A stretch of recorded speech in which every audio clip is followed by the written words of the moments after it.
You know you have no other choice. You think this is a game, but you just... Business is business. Feelings don't matter.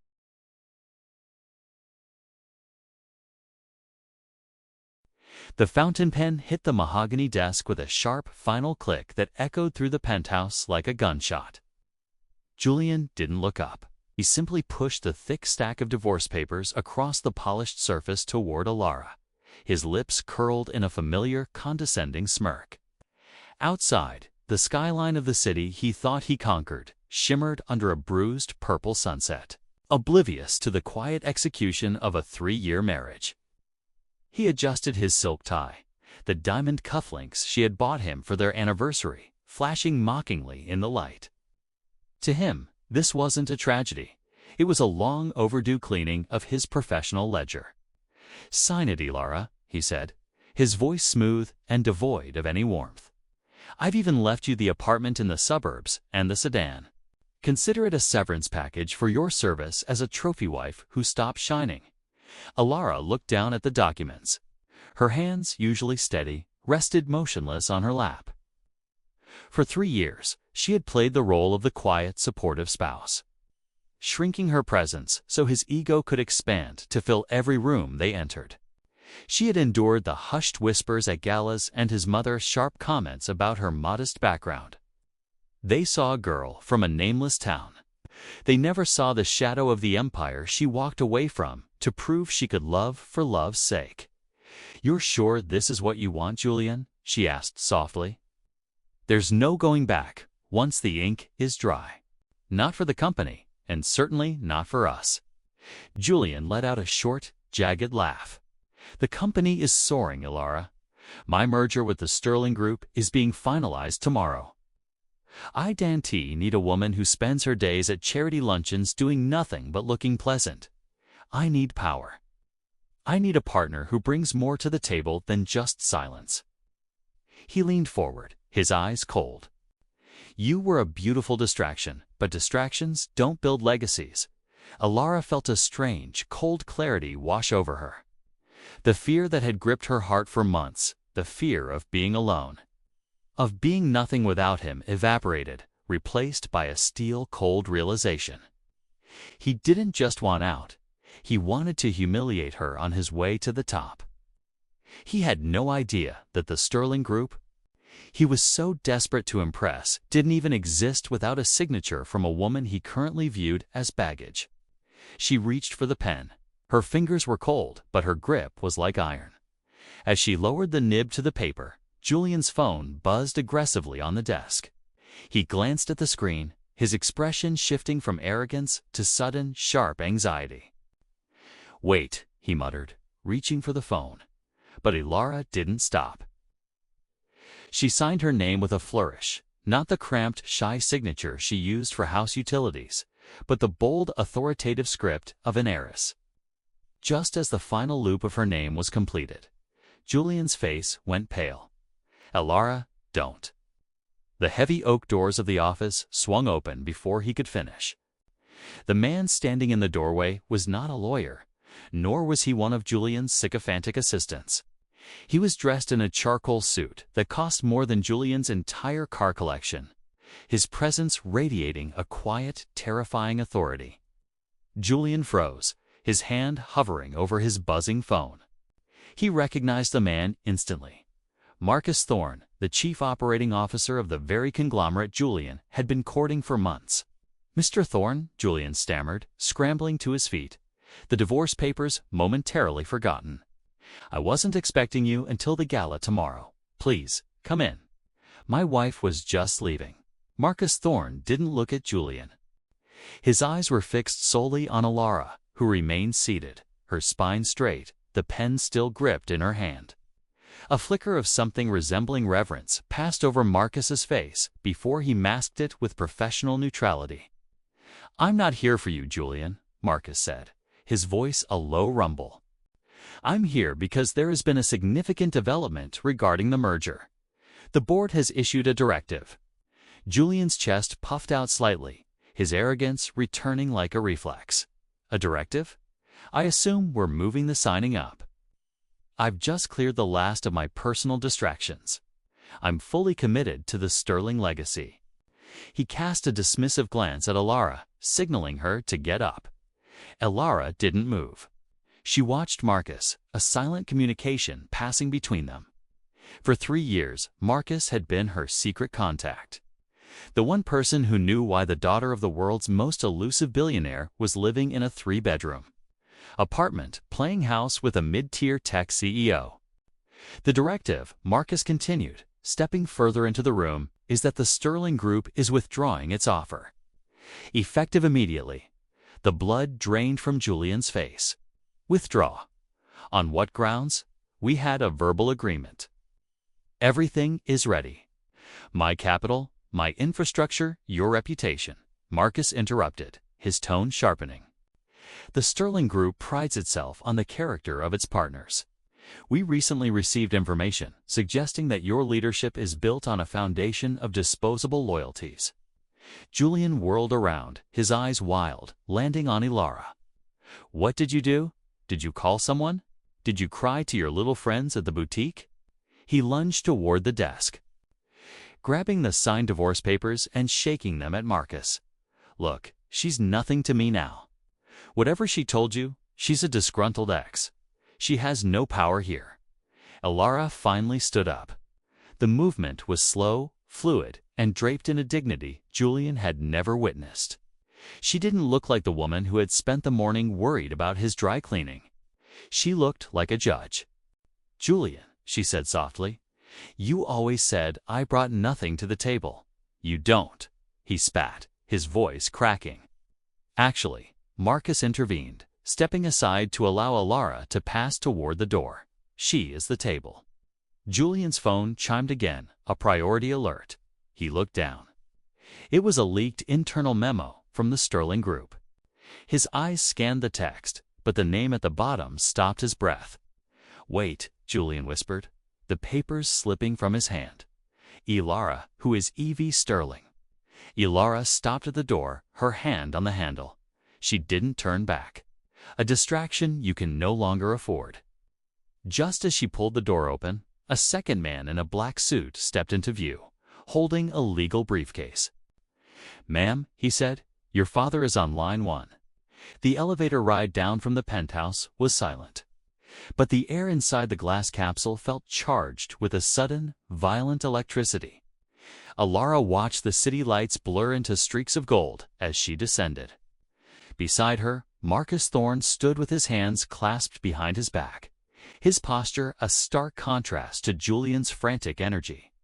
For 1,000 days, she had been Elara Vance, the quiet wife of an ambitious man.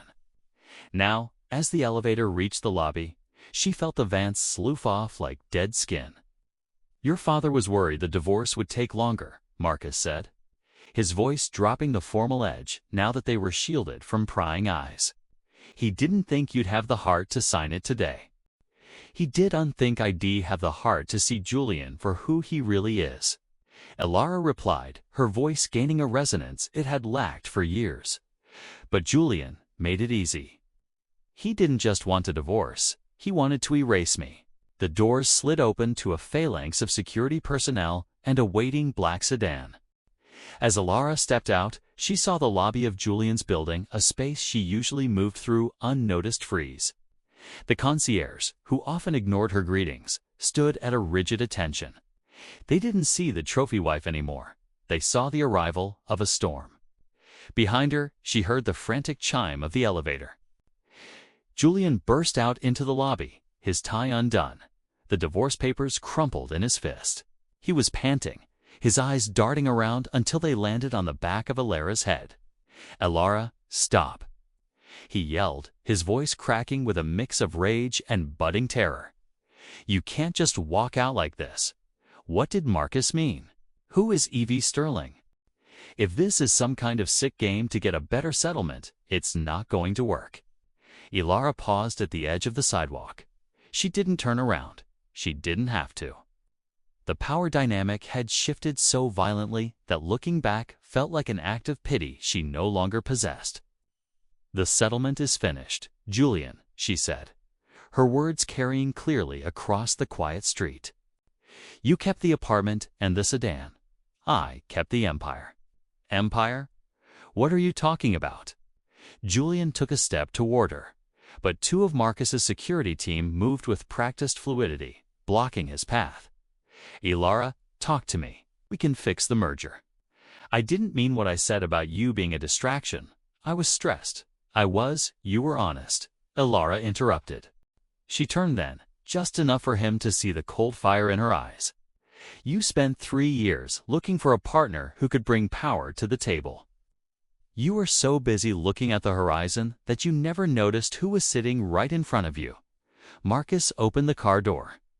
We have a board meeting in 20 minutes, Miss Sterling. Your father is waiting to announce your appointment as chair. Julian's face went a ghostly shade of gray. The name Sterling finally clicked into place with a devastating weight. He watched, paralyzed, as the woman he had just mocked and discarded stepped into a vehicle that cost more than his company's quarterly earnings. As the car pulled away, Ilara's phone vibrated. It was a text from an unknown number, a grainy photo of Julian's office. Taken moments ago, showing a man she didn't recognize standing over Julian's desk. The threat was no longer just emotional, it was becoming tangible. The boardroom of Sterling International sat on the 88th floor, a glass cathedral overlooking the city Julian thought he owned. As Ilara walked down the corridor, the rhythmic click of her heels on the marble felt like a countdown. As staff members she had seen for years in passing people, who had previously looked through her as if she were a ghost, now pressed themselves against the walls, bowing their heads in a silent, terrified acknowledgement of her true identity. She pushed open the double doors. 12 men and women, the architects of global trade, stood up in unison. At the head of the table sat her father, Arthur Sterling. His face was a map of hard-won victories, and his eyes, usually sharp as flint, softened only slightly as they landed on his daughter. "You're late," Arthur said, though there was a note of pride in his voice. "I had some trash to take out," Ilara replied, sliding into the leather chair at his right hand. The room remained standing until she sat. Marcus Thorne placed a tablet in front of her, displaying the real-time stock collapse of Julian's firm. The news of the Sterling Group's withdrawal had hit the wires minutes ago. It was a bloodbath. "Julian Vance is calling every line we have," one board member noted, his voice trembling with a hint of nervousness. "He's claiming there's been a personal misunderstanding. He's even threatening a defamation suit, claiming his wife stole trade secrets to sabotage the merger." Ilara didn't blink. Let him call, let him threaten. He's a man drowning in a puddle of his own making. "He's not just calling us, Ilara," Marcus whispered, leaning in. "He's been spotted at the Heights Club. He's meeting with the Holloway brothers." The room went cold. The Holloways were the shadow side of the city's commercemen who dealt in debt and physical intimidation. If Julian was desperate enough to turn to them, he wasn't looking for a legal settlement anymore. He was looking for leverage. "He thinks he can frighten me into silence," Ilara said to the room, her voice steady despite the prickle of unease at the back of her neck. "He still believes I'm the girl who cried when he raised his voice. He hasn't realized that the silence he mistook for weakness was actually observation." Suddenly, the lights in the boardroom flickered. On the large monitors lining the wall, the stock tickers froze. A single window popped up, bypassing the company's elite encryption. It was a live feed from a grainy security camera. It showed the private elevator in the Sterling garage. A group of masked men were entering the service lift, led by a man whose frantic, disheveled silhouette was unmistakably Julian's. He wasn't coming to beg for his job back. He was coming to take what he thought he was owed by force.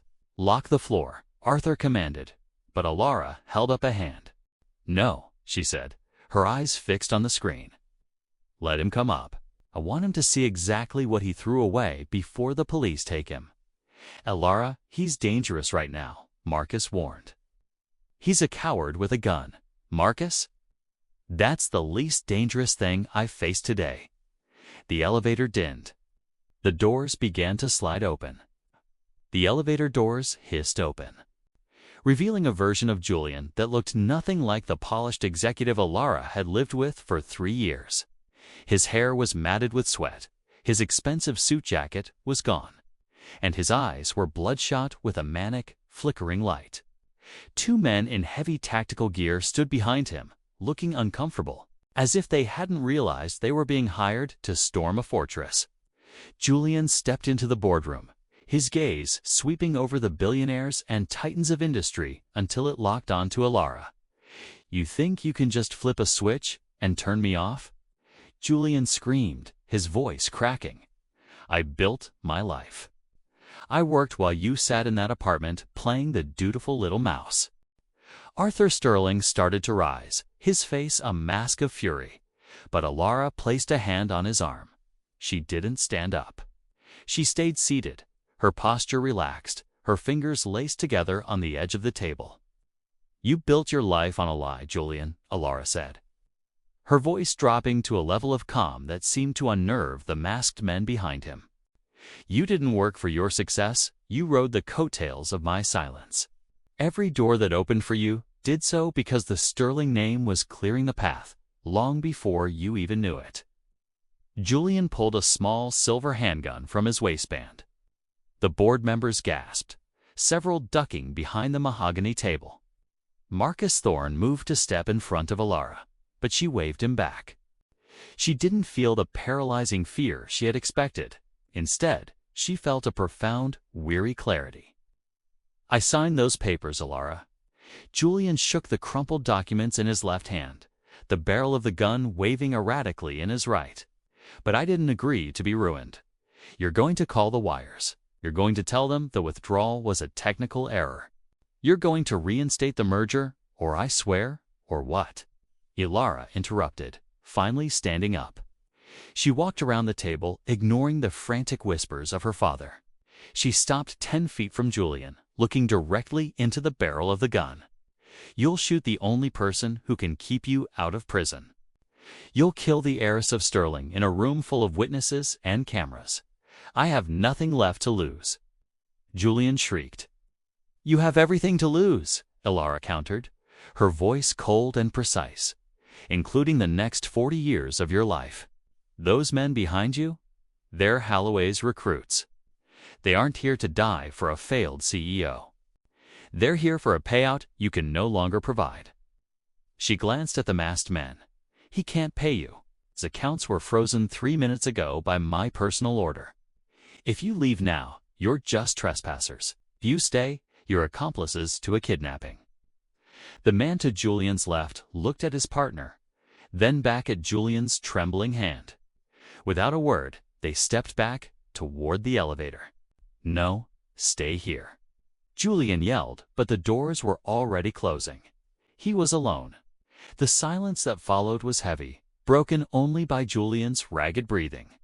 He looked at the gun, then at Alara. The realization finally dawning on him that his only weapon was a piece of metal against an ocean of power. "I loved you," he whispered, a final, desperate lie. "No," Alara said, her voice steady. "You loved the reflection of yourself you saw in my eyes, but that mirror is broken." Suddenly, the lights turned red. A silent alarm had triggered a secondary lockdown, and the sound of heavy boots echoed from the hallway. Julian spun around, but the exit was sealed. The sirens wailing below were a low hum compared to the roar of blood in Julian's ears. As the tactical response team breached the boardroom, they didn't find a shootout. They found a man collapsed on his knees, his silver handgun discarded on the carpet like a piece of cheap jewelry. Alara stood over him, not with a look of triumph, but with the weary expression of someone finally closing a heavy book. "Get him up," Arthur Sterling commanded. His voice was like grinding stone. The officers hoisted Julian to his feet, cuffing his wrists behind his back. "Wait," Julian gasped, his eyes darting to the hallway where a crowd of employees had gathered, many holding up phones to record the fall of the man who had bullied them for years. He looked at Alara, his expression shifting instantly from terror to a calculated, watery-eyed sorrow. "Alara, please, think about the headlines." If I go out like this, the scandal will touch you too. People will say, you set me up.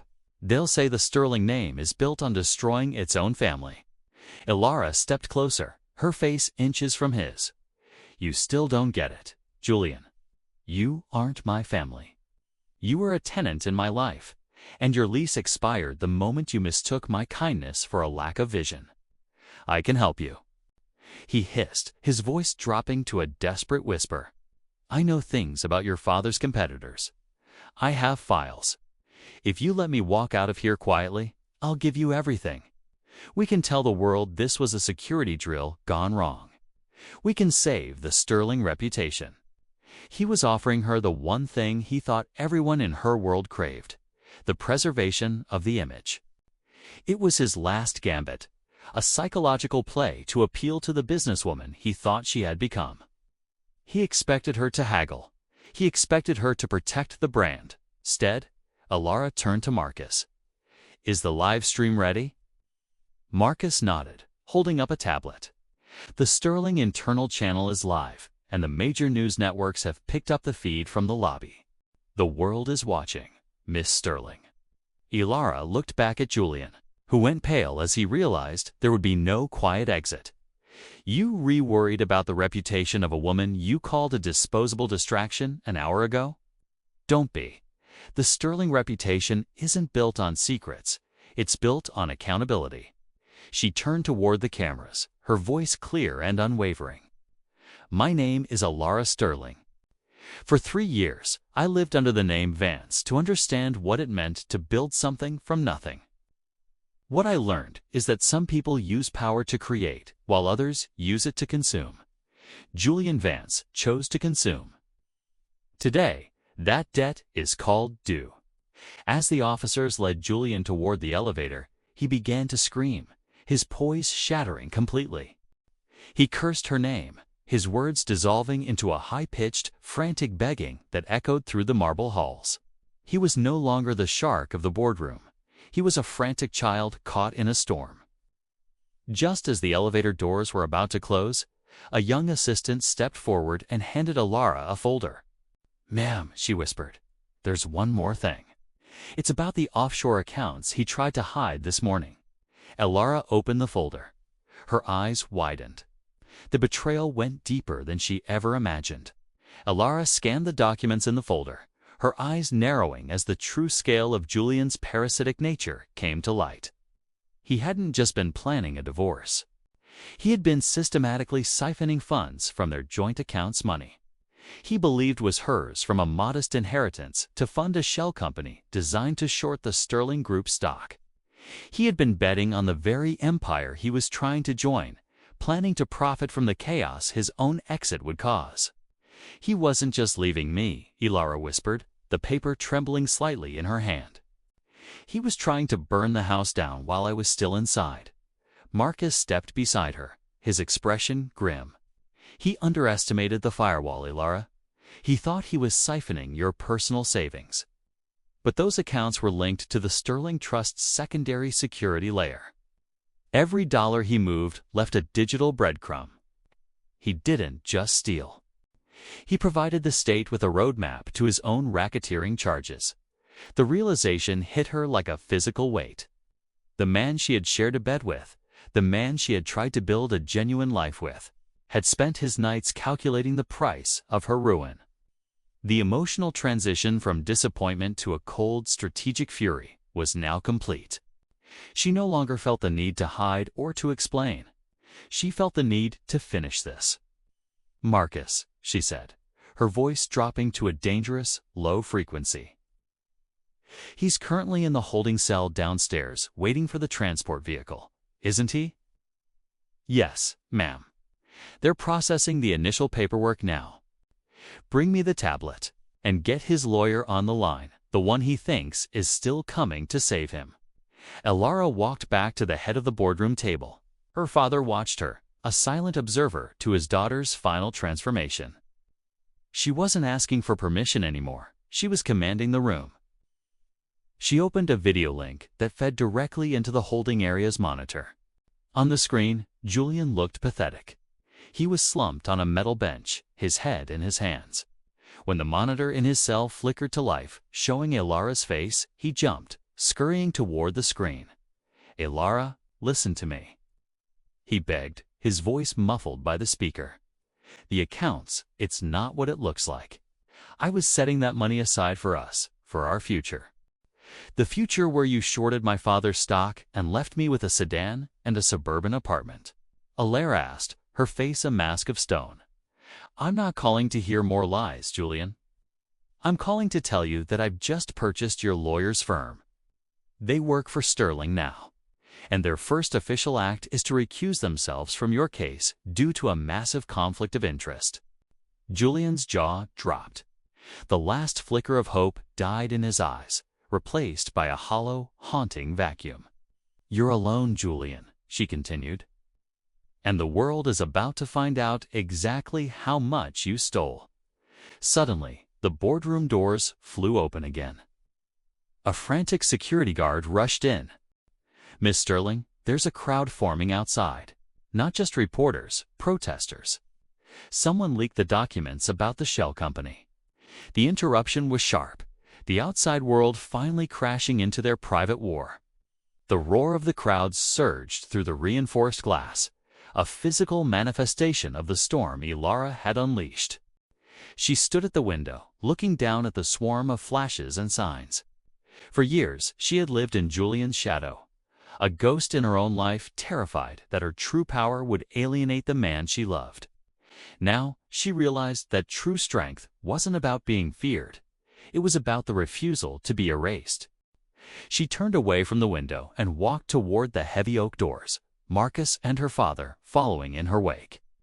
The lobby was a battlefield of microphones and shouting reporters. As the elevator doors opened, a wall of noise hit her. "Miss Sterling, did you plan this downfall? Was the marriage always a sting operation?" Ilara stepped onto a small podium at the center of the lobby. She didn't wait for the noise to die down. Her presence alone acted as a mute button.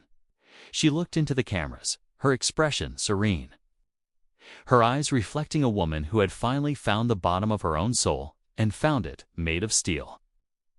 "3 years ago, I entered a marriage believing that love required me to be small," she began, her voice carrying to the furthest corners of the hall. "I thought that by hiding my heritage, I was protecting a partnership. But I learned that a man who is intimidated by your light will always try to dim it. Julian Vance didn't fail because I was a Sterling. He failed because he believed cruelty was a shortcut to power." She paused, catching her father's eye. Arthur Sterling nodded slowly, a passing of the torch that required no contract. "To those who think this is a story of revenge, you are mistaken," Ilara continued. "This is a story of reclamation. Revenge is a reaction. Reclamation is an act of will. Today, the Sterling Group begins a new chapter. We will not be defined by the shadows we cast, but by the light we provide." A reporter yelled out, "What happens to Julian now?" Ilara leaned into the microphone, a faint, sharp smile touching her lips. "Julian Vance is exactly where he belongs. In the hands of a justice system he thought he was above. He kept the apartment, he kept the sedan, and he kept his arrogance. I simply kept the one thing he could never understand: my self-respect." As she stepped down, Marcus leaned in. "The board is ready for the new directives, Ilara. Where to first?" She stopped at the glass doors, looking out at the city she now saw with clear eyes. The sun was setting, but for the first time in her life, she wasn't afraid of the dark. "First," she said, "we change the locks on everything." She walked out into the cool evening air, the crowd parting before her like a sea. She didn't look back at the building or the life she had left behind. She was no longer a wife, a victim, or a secret. She was Ilara Sterling, and she was, finally, irrevocably, her own.